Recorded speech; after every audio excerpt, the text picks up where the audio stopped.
Very simple, right? Taxes आप कम पे करेंगे तो आपके पास ज़्यादा डिस्पोजेबल इनकम बचेगी, और उस ज़्यादा डिस्पोजेबल इनकम से आप ज़्यादा चीज़ें मार्केट में, इकोनॉमी में डिमांड करोगे। अभी रिडक्शन इन टैक्सेस जो है, this is a part of our fiscal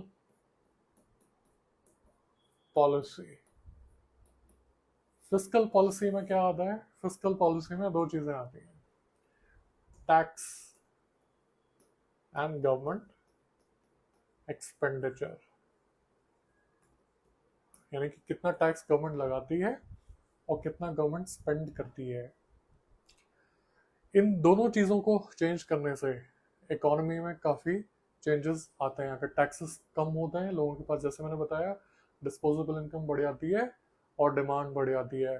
similarly अगर टैक्सेस रेज हो जाते हैं तो ये डिस्पोजेबल इनकम कम होती है, डिमांड कम होती है, इकोनॉमिक ग्रोथ पे उल्टा असर पड़ता है। सिमिलरली गवर्नमेंट एक्सपेंडिचर एक बहुत इंपॉर्टेंट पार्ट है हमारी इकोनॉमी का। अगर गवर्नमेंट ज़्यादा खर्चती है चीज़ों पे, ज़्यादा रोड्स बनाती है, ब्रिजेस बनाती है, कई स्कीम्स में इन्वेस्ट करती है, तो उससे क्या होता है कि लोगों की इनकम बढ़ती है। फॉर एग्जांपल कोई लेट्स से फ्लाईओवर्स बन रहे हैं, राइट?